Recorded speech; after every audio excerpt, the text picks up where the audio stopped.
Welcome to Out of My Mouth, the program where raw thoughts meet unfiltered conversations.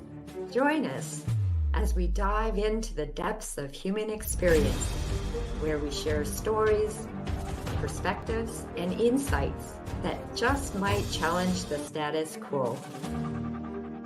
Get ready to laugh, cry, and ponder the world around you like never before. This is Out of My Mouth.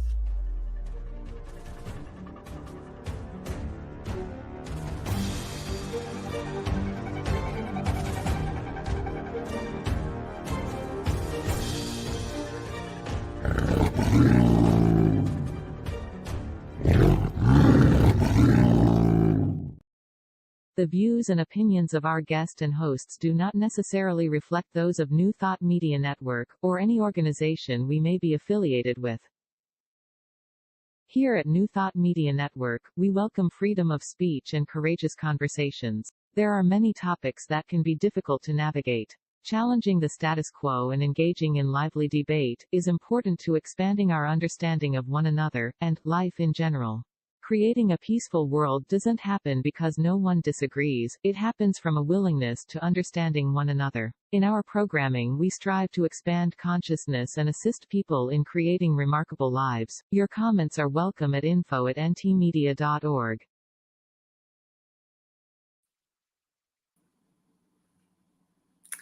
Good morning, good afternoon, good evening, wherever you're coming to us from.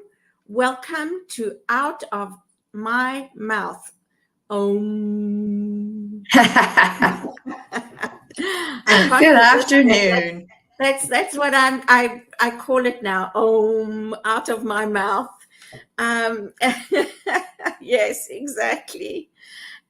So Marg and I are your co-facilitators today, and we are coming to you from the Waterloo region in Canada, in Ontario, Canada. And we like to acknowledge the land that we're on before we go into our discussion. So in the spirit of reconciliation and peace, we are grateful for the opportunity to meet on these sacred lands.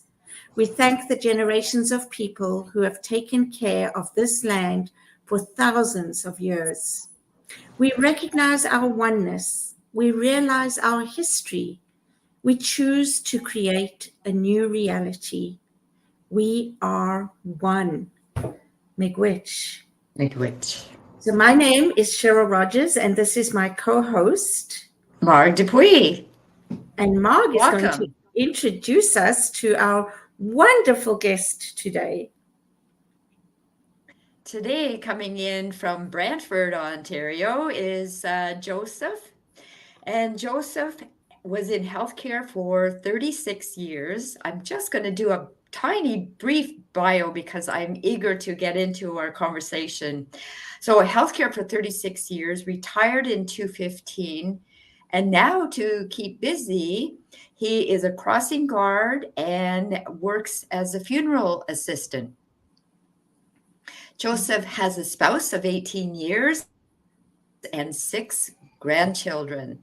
Please come on in, Joseph. Welcome, Joseph. Hi. Say again? Well, it's nice to meet you. Nice to meet you all. Yeah, I just want to say thank you for inviting me to share my personal views on, my thing keeps going out a bit. My computer, not real computer literate, unfortunately. But That's for sharing my personal views of the transgender person. And I say my personal views because, as I was trying to say, when we were first asked about it a bit, they one kind of know the journey, but I was explaining that the journey for everybody is different because we're all so different. Mm-hmm. And I think what hit that home for me most was when you go to a clinic for the first time, they do like an assessment, where they ask for your health or whatever.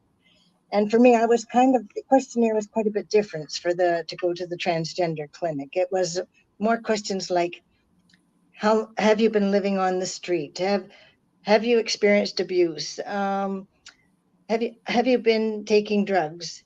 But it was all kind of negative things that people have had to do to cope. Whereas in my life, I had loving parents. I was very androgynous. I got away with a lot because I was tall enough I could transition easily. A lot of people, it's not the same. Some people, if you're born a physical male and you want to transgender or transition your vehicle, then it's hard when you're like 6'2" and a really deep voice. Or if you're a woman, born physical woman, then hard to at 5'2" to take on. But I was very lucky in the way that I could transition easily. And when I went to the doctor, that's what she said to me: "You have no problem." And the other part of it is that I had a lot of support, which is strange considering my age, because transgender was a term that wasn't even known when I was in my 20s.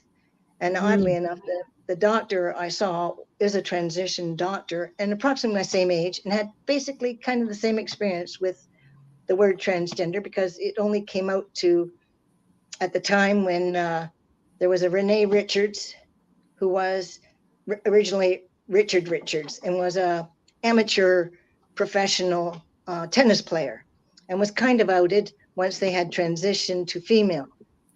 They were basically, somebody just told them, "Oh, you play so well, maybe you can go in this tournament," but it turned out to be quite a deal. And that was sort of the first introduction to having transgender people in sports. And it was actually allowed at that time. And I know now they're questioning it once again. The other thing is that when I say my view of transgender, I guess I say that because you'll hear people say over and over again, "You're born either male or female. That's it." But you're not. You also can be born intersexed. So there's really three. You're either going to be born male, female, or intersexed. And that is basically based on the physical appearance. And our society is very much geared to physical appearance. We judge people on physical appearance. We create prejudices on physical appearance. So your physical appearance isn't really who you are. I mean, if I ask any people say to me, "Well, when did you know that you were transgender?" or "How did you know?" Well, I can ask them, "How did you know that you somehow came to the evolution that you are a female and you're happy being female and you aligned with your body?" And that's wonderful. There's nothing wrong with that. But I can ask you with the same question at 3 weeks or 10 weeks old or almost a year: "Did you know you were female based on your physical trait?" Probably not. Because your physical traits that's all they are. They're just a vehicle. You're going to die. That's going to go to mass. It's going to go in a grave somewhere or whatever. It's going to go to dust. But who you are, your innate self, is quite a different thing than a physical identification. And our society is so geared to identifying people based on the physical and making judgments on the physical. So talking about that, Joseph, growing up and living your life as a physical female, what was that like? Because and when did you decide to go through the process of changing your appearance? Well, see, my age was kind of against me, and there was no education and no supports at that time. It's not like today where you do have some hope. I mean, a lot of people in my age group, I mean, to be even identified as gay was a big issue during my lifetime. I mean, I remember going into a gay bar in South Carolina and coming out, or going to the gay bar with some friends who were not gay, and seeing the torque mark of a body on the outside the gay entrance, or the facility entrance. And also too, when I was young at 20, around 21, 22, I went to a gay bar because that's all I really had access to feel somewhat fitting in, and not being judged. So I never told any, I guess I told some people I was male, but it was very hard to explain for people at that time. It's just like people trying to say that, gay is a choice or whatever. I mean, it's an evolution of a self, really, because like I say, some people will marry and they'll marry because of social pressures, and then they say, well, why would they get married if they knew this was their choice? Well, it wasn't their choice. They evolved in themselves. And Right. for me, I look and I think I was very, very young, and I knew I was different. Could you put your finger on it and say, okay, it's male, female, whatever? At that age, it probably wasn't as big a factor as it is come puberty. I remember almost having a nervous breakdown at puberty. It was terrible. But could I tell my parents, who are now well in their who are deceased and then would have been older? I had a father that fought in the Second World War. There would have been no understanding, even though they were loving parents. They could, once sort of the gay sort of ideas were starting to come through more in society, I think they could have just actually, I remember my father saying, my mother and father came to an apartment where I was staying with a person, and they said to me, my mother said, I said, my last relationship was like a divorce, Mom. And she said, well, we can't accept this. And my father said to my mother, we will accept it. Wow. And from that day on, both my mother and father became my greatest allies. And after my father died, I mean, my mother was a very strong support for me. But even in that strong support, it makes me think, today when they say, you hear in the States where they're saying, well, youth, they should be able to, they should be telling their parents should have a decision in this. Well, the truth of the matter is, I didn't transition till 65 years old. And I didn't transition because I knew I was going to have to make a living. There was a lot of social pressures. Some people today are much stronger because I think there's more support. So they kind of don't look at it from that area. And subsequently, what they did when they were my age, suicide rates were high, living on the street was high, doing drugs was high. And this is why that survey of going into the transgender clinic was so informative to me, because I looked and I thought, wow, I knew I was going to have to make a living. People don't really have to know I'm androgynous. I can pretty much live how I want. I also went into a career that I could have been throwing out if they had known. And nobody would have understood being trans, let alone being gay. So, it was a big leap at that time. So for me, how would I say? I played middle of the road. And so the only options to me, of course, when my first relationship broke up, I mean, I went into that relationship totally trusting that this person, took me a while to go into a relationship because I said, this is who I am. And this person was like, and I said, I was afraid I was very, at that time, fairly Catholic. And so when I said to my friend, I kind of thought, oh God, I'll go to hell or whatever. And I mean, I prayed a million tears to have a change. But so I thought, well, God must have something bigger in store for me or something. I mean, this can't be right. But anyway, when this relationship did break up, that person, when I went into the relationship after much discussion, I mean, her big thing was, well, where two people are gathered in Christ's name, there I am among them. So this kind of justified the relationship to me. And at the time I thought, well, didn't know where else to go to meet anybody. So whether it was a right or wrong choice, the fact was that was my only options. So I went with it. And when that person, after 5 years of being together, and her telling me she totally understood and loved me for who I was, ended up leaving me to go with somebody else, somebody we worked with, a doctor, and they both turned to me and said I was sick, that I needed help. So I ended up going to see a psychiatrist who said to me, you've been very betrayed, you've been very hurt, and all you need is tincture of time. And after 69, I still remember after like 50 years, her saying to me, you just need tincture of time, because she said to me, there's a lot of research being done in this area.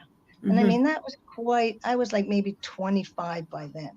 And so when I went to my own doctor was my family physician was a Baptist.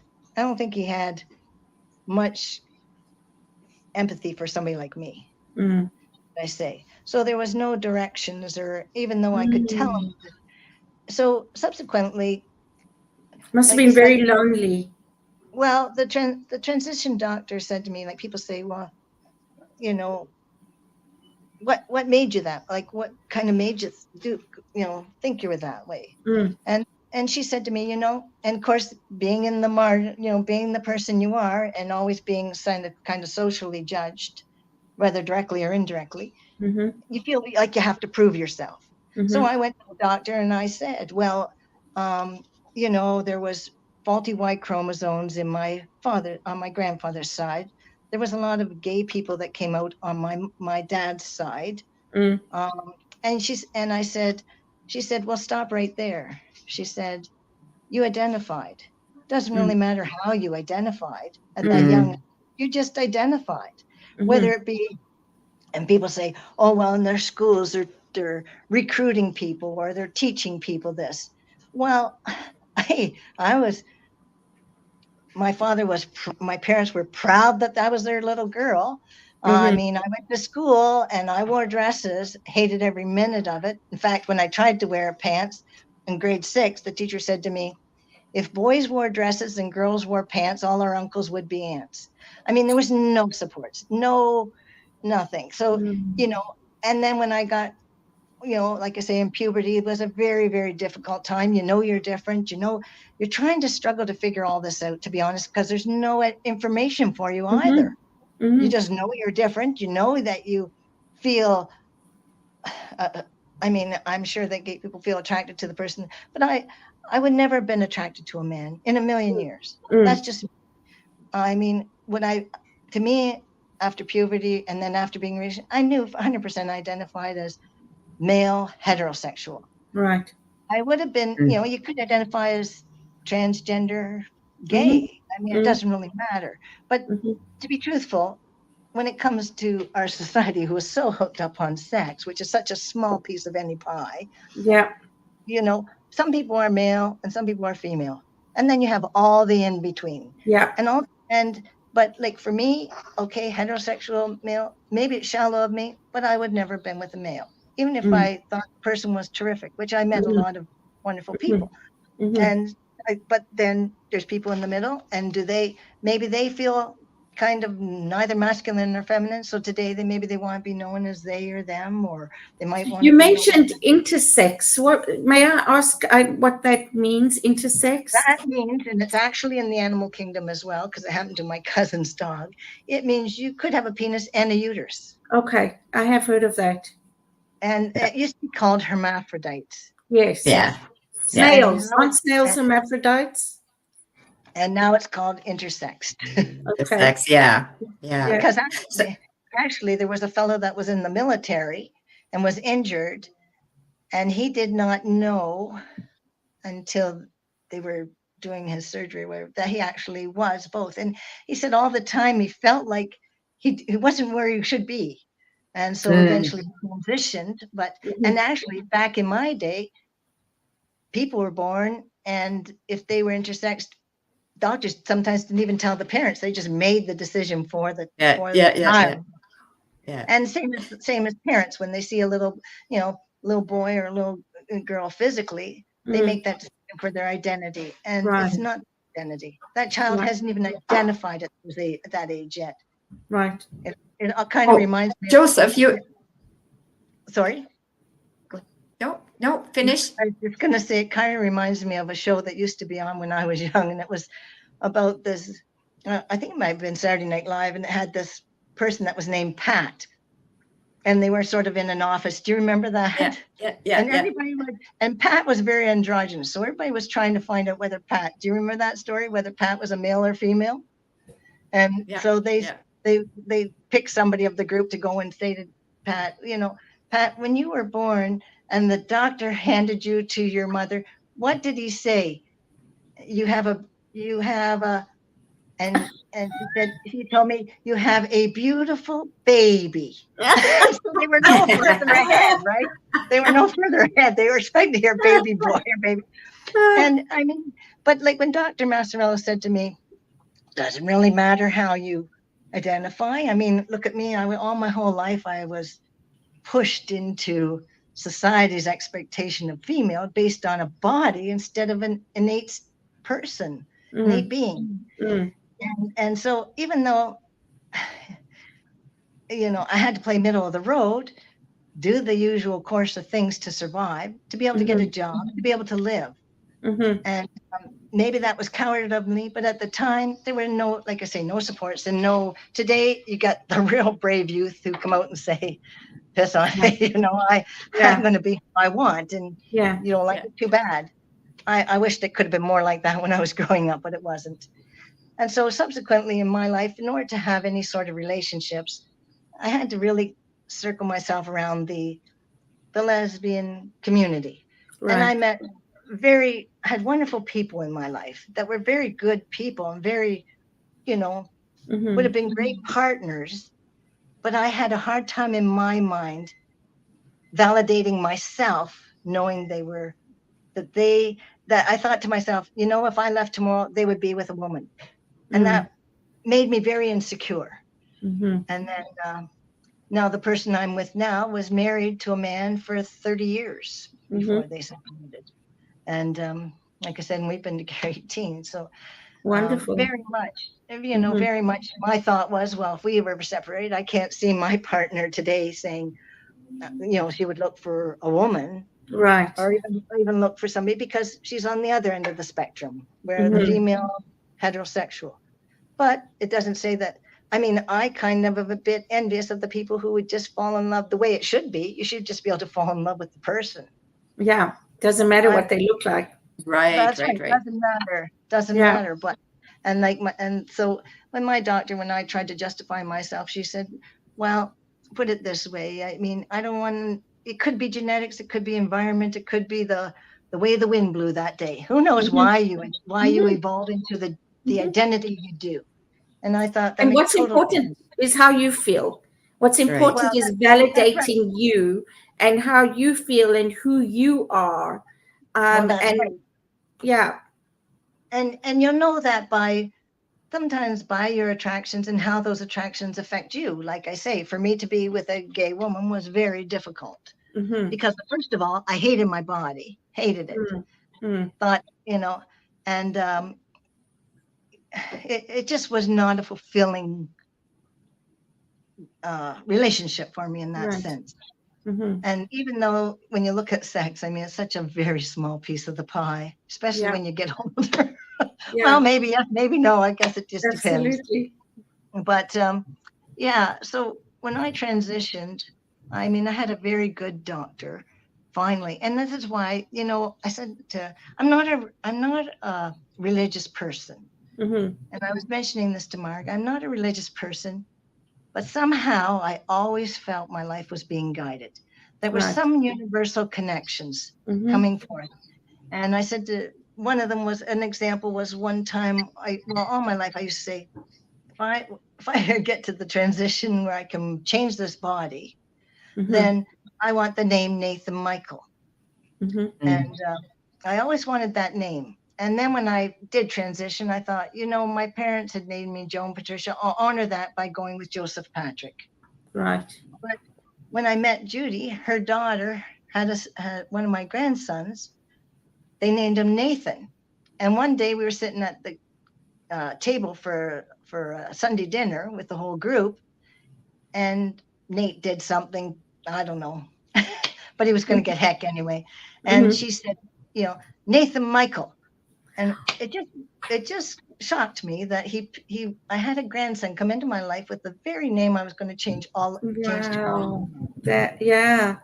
And then this doctor that I got, all my life I've talked to my doctor, and like I said, because he was Baptist, I don't think there was a whole lot of empathy or understanding, which there wasn't with a lot of doctors, to be fair. And when I went to this doctor, I mean, well, like I say, she had also transitioned. She totally got it. But then how did I get this doctor who was like, I first sent in to get with this doctor because somebody had told me who had worked with this doctor and said, oh, you should try and get in to see this doctor. This doctor would help you immensely. And I thought, okay, so I wrote, but the person was on sabbatical for a year, never heard, and sort of Mhm. wrote my life story in an email to her, but never heard back. Mm. And I thought, well, what's the chances, you know? So anyway, when I applied to this clinic, which is in St. Catharines, it's called Quest, they're very supportive. And so when I went to see her, I went to make the application. She goes, well, we have a doctor that could fit you in. This Carrie's Massarella. Well, that's the very doctor I wanted, all, you know, that I didn't think I would ever get into. She's like, probably, she said, I can't remember what the post said or something. She's either 50th in transgender expertise in the world or in Canada. I'm not sure, but I know she's come to her from the States. So many synchronicities. Yeah. So, you know, I mean, as much as people say, well, you know, there was, like I say, I was androgynous. So, you know, I didn't experience a lot of the prejudices, a lot of hatred that a lot of people, but I must admit, when I was 21, like I say, going to the gay bar in Toronto, getting a ride. Well, I remember at that time being in the gay bar, and was a woman's bar on Jarvis Street, because they were never in the nicest parts of town, and kind of dangerous place, really. But there was 2 men walked in suits, and you could have heard a pin drop in that place, because everybody wondered, are we going to be shot? Are we going to have to head for the hills? What? And so anyway, I said to my partner at the time, if anything happens, we're flipping this table and head for that exit and crawl as fast as you can. But as it turned out, the waitress looked up and somebody said, are they the cops? And she said, she looked up and she goes, no, too spiffy. The men left and the place just went on like it regularly did. But on my way home, we were in a taxi and we were going down one of the streets, and I saw it would either be a transvestite or a transsexual person, because wig was all sideways. They had obviously been beaten up, obviously been peed on, could hardly barely walk, you know, and nylons all ripped, the whole works done to this person. And I looked at that and I knew right then and then at 22 years old, I'm not going to put up my hand and say I'm next, you know? Right. Yeah. So, you know, so some people risk that. I wasn't brave enough. But anyway, I went into my career, and like I say, I could have been booted out from it. I actually, and then when Were I you was betrayed accepted? Were you accepted as a lesbian? Were you out as a lesbian? I was never a lesbian, but that's how people would have seen me, because that was the only community I could kind of feel even halfway comfortable in, because chances are I'm not going to be beaten up by a lesbian. Yes. And the other part of it is they are female, you know. So what can I say? Yeah. That was my interest. But on the other hand, their being a lesbian was also not validating to me as a person. Right. Yeah. And so when I decided to transition, I mean, I called up my siblings and I said, this is what I like to do. I didn't feel I could do it when my parents were alive.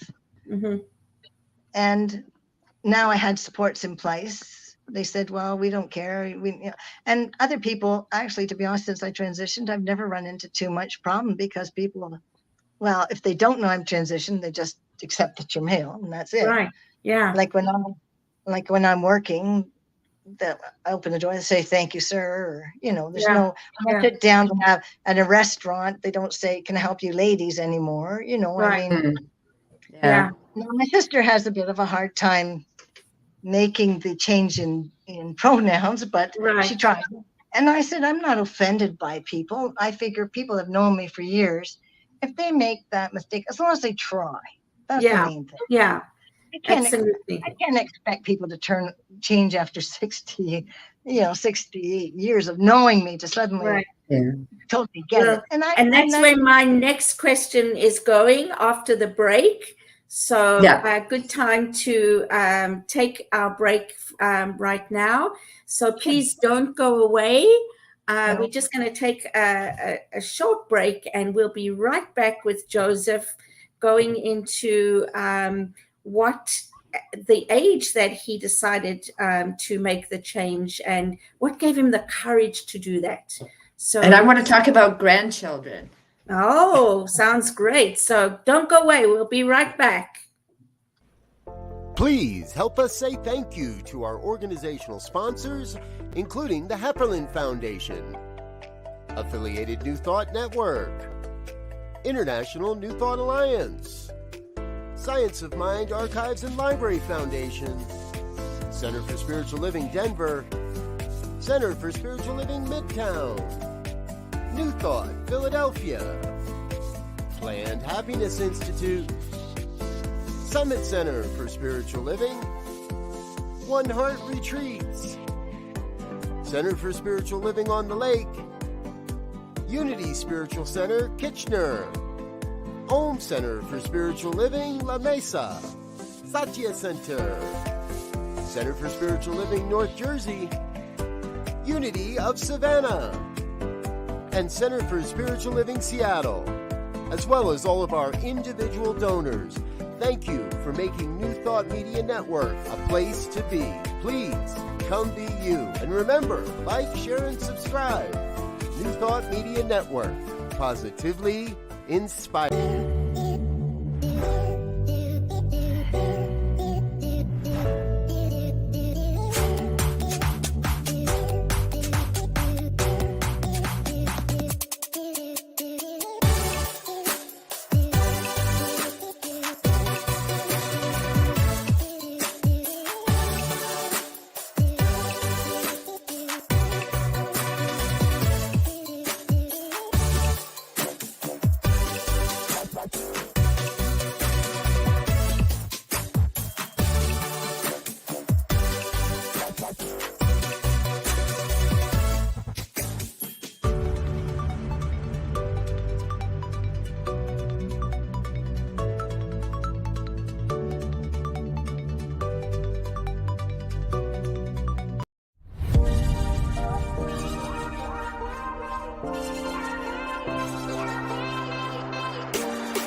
Welcome back.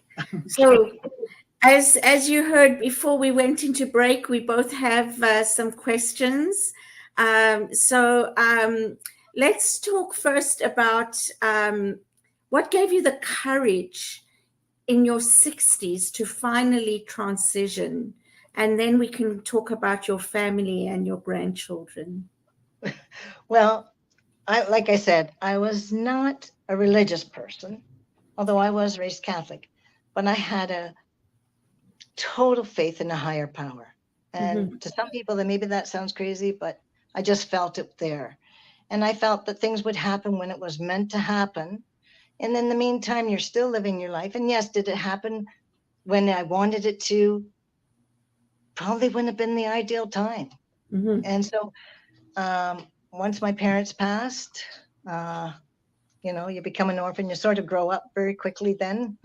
You suddenly can be you, and you think to yourself at that age, well, 65, do I really care at this point what people think like I did at 20? No. Right. Yeah. That's so brave. So it gave me courage, because I guess the thought was that I look back and, like I say, with this higher power, things, I always think that song, I thank God for unanswered prayers, because I think, I don't know if you know that song, but some prayers don't get answered when you think they should be. But I can't help but feel that there's something larger going on. Even when I had my top surgery, there was some complications that went on, because it was kind of a blessing in a way, because once again, you had to have blood work, you had to have an EKG, things to say that you're fit for surgery. And it was going to be done at Grace Med, which is a clinic rather than a hospital. So I had the blood work done, seemed fine. I went back to, and the transgender actually brought out things that I really didn't know about my health. But and it was kind of a blessing in disguise too. So what happened was, the girl kept calling me and saying, you know, before you can have your surgery, it was booked on, I think, October 28th or something. And she said, we need your EKG. Well, I called the lab several times and couldn't get the EKG. And finally, they said, will you give us permission to try and get it? And I called the lab and said, please give it the EKG to these people. I'm supposed to be having surgery. It's going to be canceled if they don't get it in the next couple of weeks. Well, it probably went in the mail. It probably, you know. So subsequently, they called me and said, I'm sorry, but we've had to cancel your surgery. Now, this is the time of COVID when you can't get anything done, really. Yeah. And It I must get a be call. so disappointing. Oh, it was very disappointing, except I get a call from the same woman who was putting me in and said, you know, Joseph, I've got plan B. I said, well, what's plan B? She said, if you can be ready in a week and a half and you can get down to Toronto, I've just talked to a doctor here who will do the surgery for you. If you can get everything done, and we'll set it all up for you down at Women's College, and you can have your surgery done. It was like a week later. So that was like a miracle, really, at that time. Yeah. I don't know how it could have happened, really.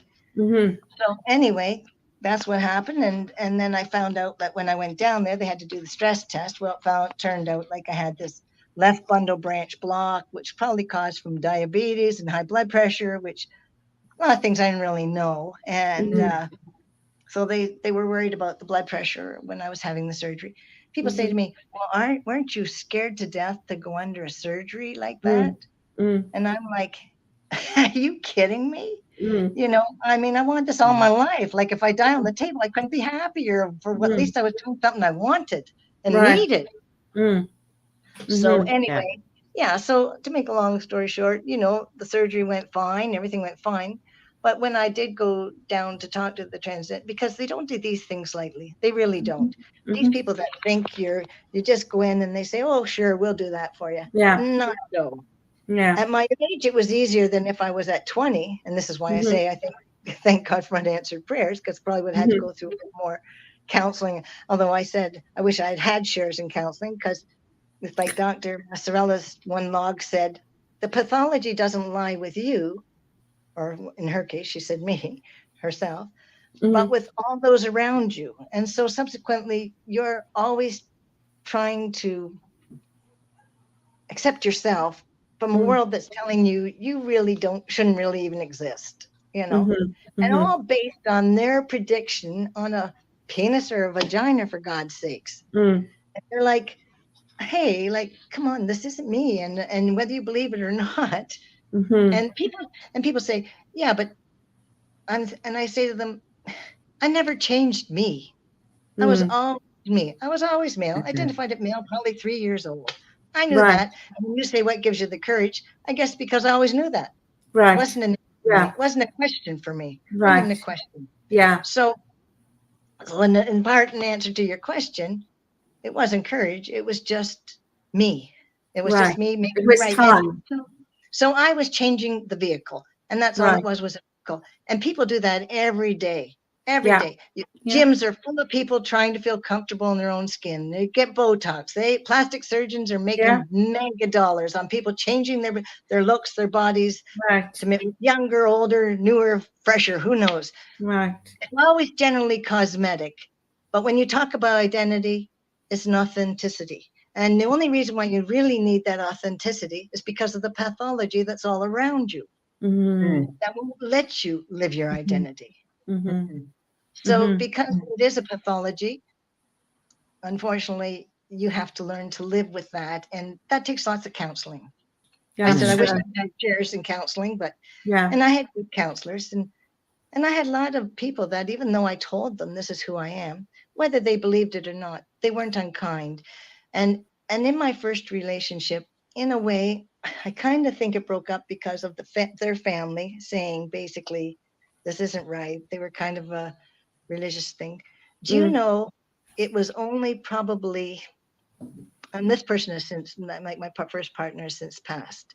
Actually, both people have since passed, the one she went with. But her sister-in-law actually I guess what happened is I had a friend that had a car accident, and they got talking, and they said, "Oh, you know JP?" "Oh, I know JP," because so I guess my name was circulated. So Mhm. the one person said, "Yeah." So believe it or not, the one person, they were saying, "Yeah, transitioned and everything." Do you know the one person that I think originally played a big role in my initial breakup gave me an apology after 40 years? Wow. I got an apology probably about maybe 3 months ago. Mhm. And that person said to me, "You always said this, but I never understood it. And I'm so sorry." Mm. Mm. And she said, "I don't know if you could ever forgive me." And I said, "Absolutely." Like, Mm. Mm. you wouldn't have had the education or the knowledge. You don't know what you don't know until you know Well, it, that's right. right? And that's why I hope with talking to on a site like this, Mm. I mean, it's hopefully you're sharing some. So tell me, you're educating your grandchildren, right? I didn't even have to So, educate them. They were way ahead of me. well, that you talked about the youth these days, blah blah blah, and so I went to your grandchildren, and I wondered, like, when you went through the physical transition, Yeah. did they notice? What did they say? Did they say anything? Like, how did that go for you? Well, to be honest, when when the first one was born, Michelle said to me, how did you want to be known? Like Nana, Nona, or whatever.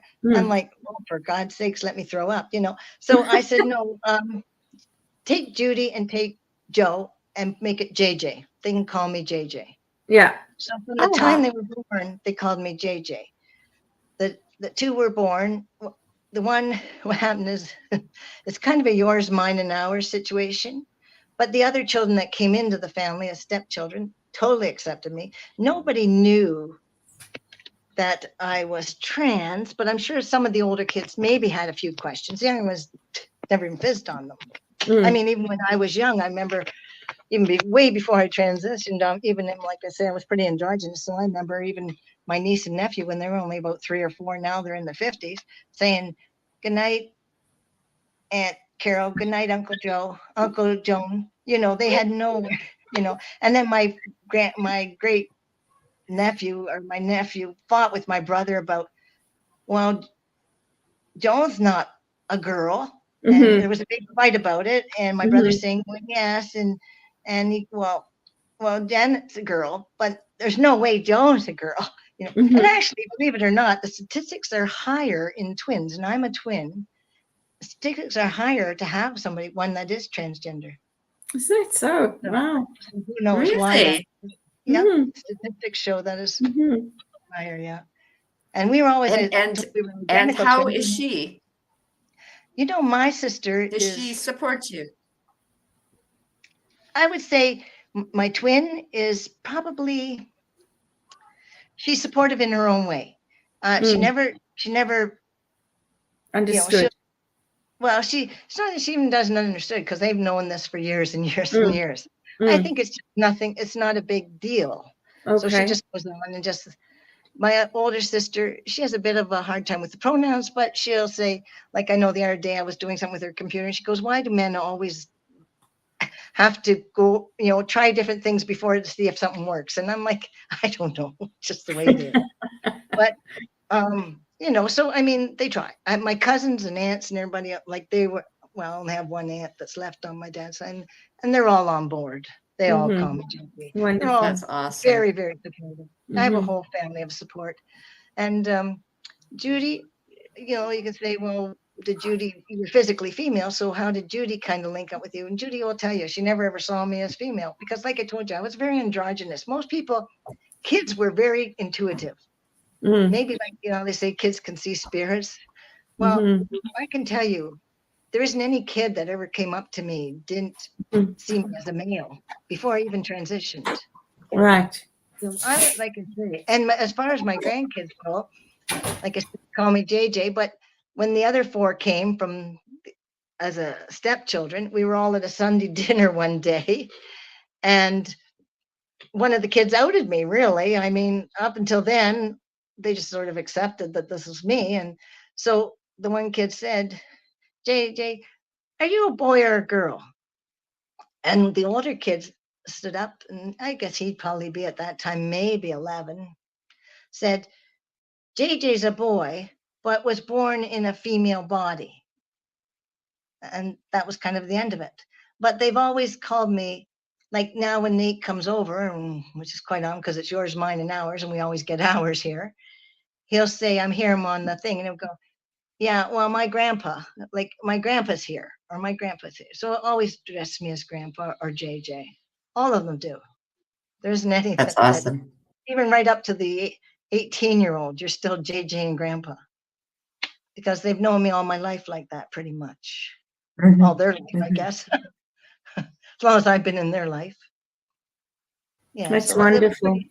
pretty smooth for me as compared to what some people's lives are like. And that's why I say I can't really go by my saying this is the way transgender people are. And that's why I said my view on transgender, because my life being a transgender, I don't even think of myself as transgender.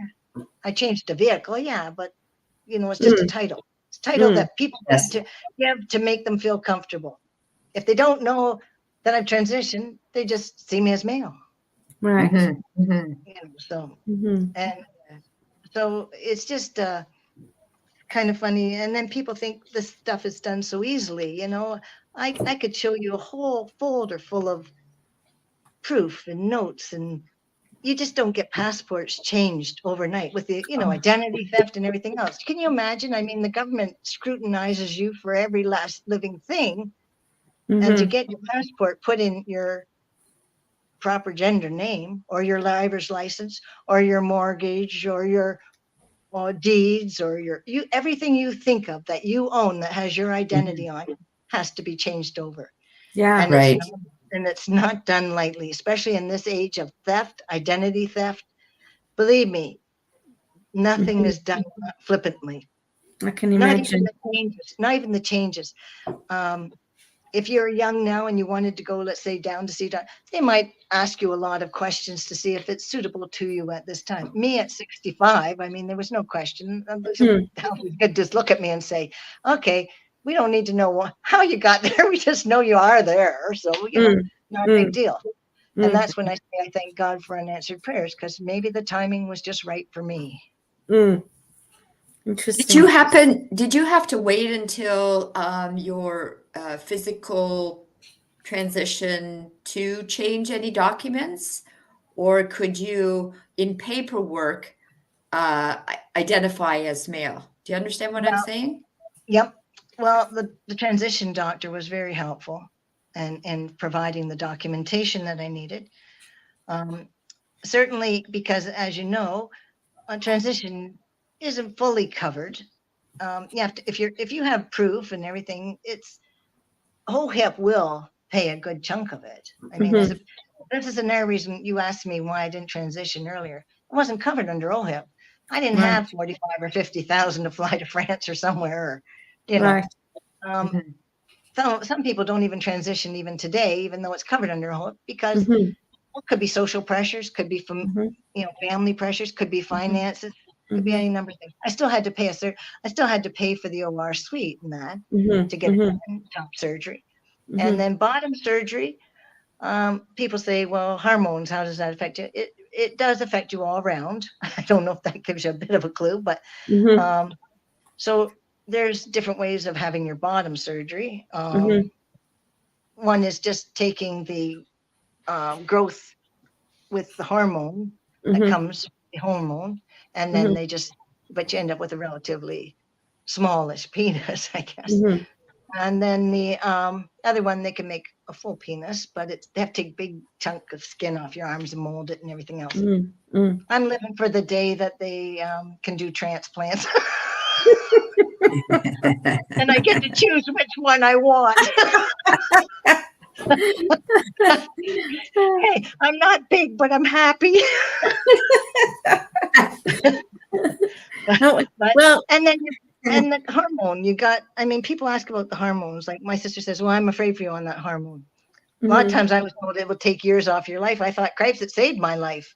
Because when I had my blood work done for the transition, the doctor had tons of blood work because they monitor for almost 2 years virtually, your blood work to see where your testosterone levels are, how you're like, and you don't grow facial hair overnight. I mean, it has to build up. It's a gradual thing.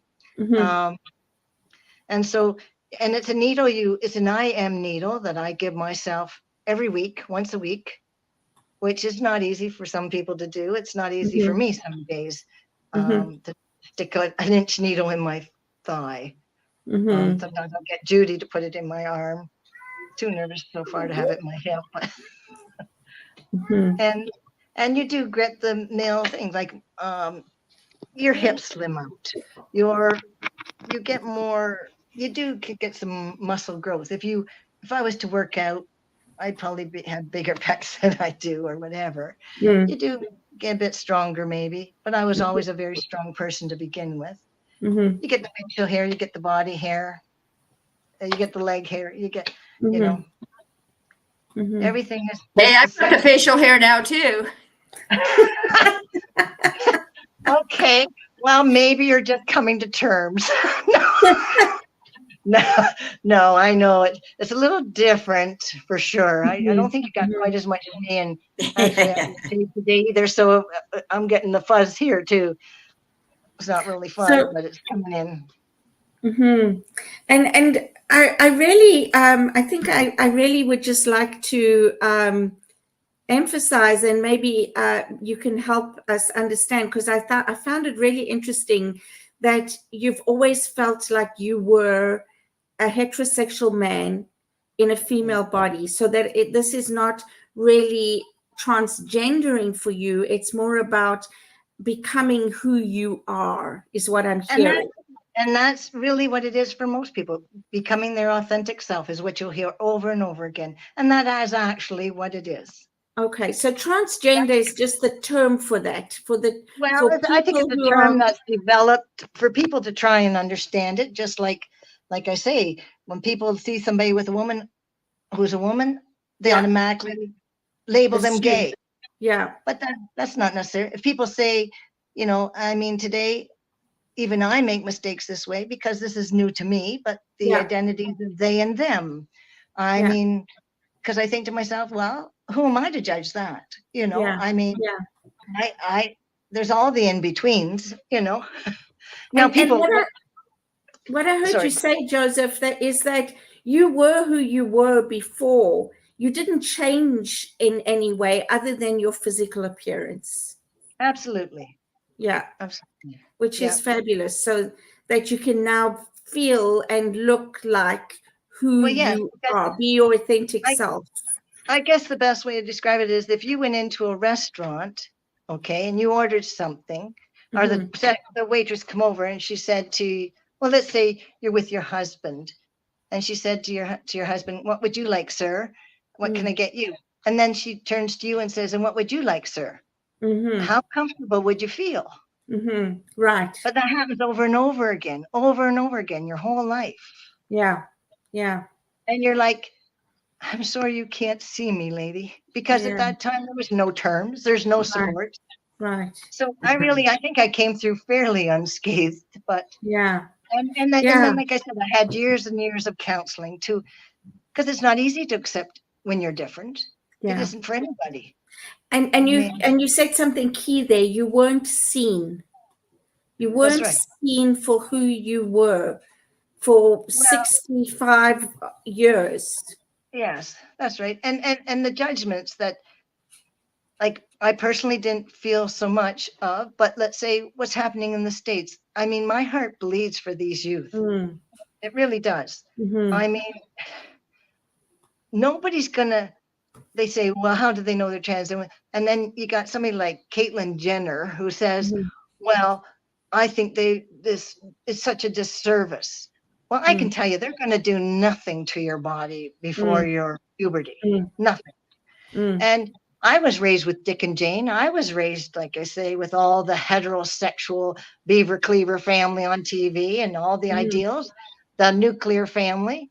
But today, what is a nuclear family? I mean, I think it's the love that's most important. It's not whether you got a penis or a vagina. Yeah, absolutely. You know? But in the same breath, I can also say there's either ends of the spectrum. Like I say, I identified this way. I could not see myself being with, had a hard time being with, even though I like women, I would have had a hard time being with a gay woman because I'm not gay. And so when they were, I felt like when they were trying to love me as a woman, it was very a mind's Yeah, tractor. it didn't align. It didn't It align was at out all. of alignment. Yeah. Mhm. So Yeah. and now that you're older, like I say, it's things change too. I mean, some of the things that were really important when you're young, they're just not as important when you're older. Yeah.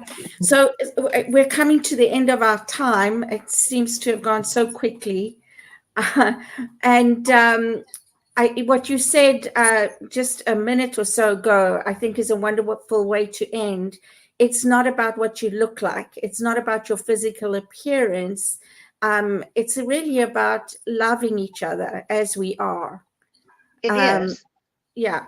And and like I say, we're a very visual society. And I'm sorry to say, like, if I can just put this in quickly. Yeah. When you've got people that are so insecure in themselves, and maybe the far right view or whatever, and they're at home and they don't realize what they're doing when the husband said, or the man is insecure, and he says, oh yeah, well, they identified as a woman today, they're never going to be a woman. I'm sorry, why don't they identify as a cat or a dog and I would say, okay, sir, I have no problem if your child wants to identify as a cat, but just make sure you're feeding them out of a bowl, let them live their truth, and let them go outside and dig a hole and pee and poo or use the litter box. Well, we don't go that far because, first of all, we're humans. We're not animals. It's unnatural. It's unnatural. And the natural thing for us is our sexuality and our identity. Yes. And they do cross over. But your identity is totally different than your sexuality. Sexuality in a way, right. Yeah. So if there's one thing that you would like to leave our viewers with from today's show, what would you like them to know? That no matter how you identify, you were created to be who you are. So just be who you are, love who you are. You have a right to be in this world. You are worthy, you are loved, maybe not by the people you think, and that there is a higher spirit that is guiding you, whether you believe it or not, and you can call and ask for that help, and it will come when you least expect it. Beautiful, beautiful. Mark, any last words or thoughts from you? Just wow, JP, thank you. Thank you for your openness, for accepting that someone, maybe like myself, might say the wrong thing, might say the wrong gender or whatever. I think that's, I know we have to close down, so I'm just saying thank you for that. Yeah. Okay. Yeah. Well, and me too. I'm grateful that you were open to having this conversation and open to us asking anything, like Mark says, without having to be concerned about saying the wrong thing. So another conversation I would love to have one day is really the difference between transgender, transsexual, these kinds of things, because I think there are some people out there who maybe don't know and who get confused. And so I think that would be a great conversation too. So thank you for being here. Thank you for joining us. Thank you to all our viewers, whether you're here now or you're going to be watching this later. Please like, share, and comment on our YouTube video. And come back, and we'll see you again next week. Stay with us, Joseph. Thank you so much for having me. Yeah. Bye, everyone. On behalf of everyone at New Thought Media Network, thank you for being a member of our virtual family. Your financial contributions help share the New Thought message with people from around the world. please visit and contribute at www.ntmedia.org/donate. New Thought Media Network. Come be you. And please like, share, and subscribe. Until next time, peace and blessings.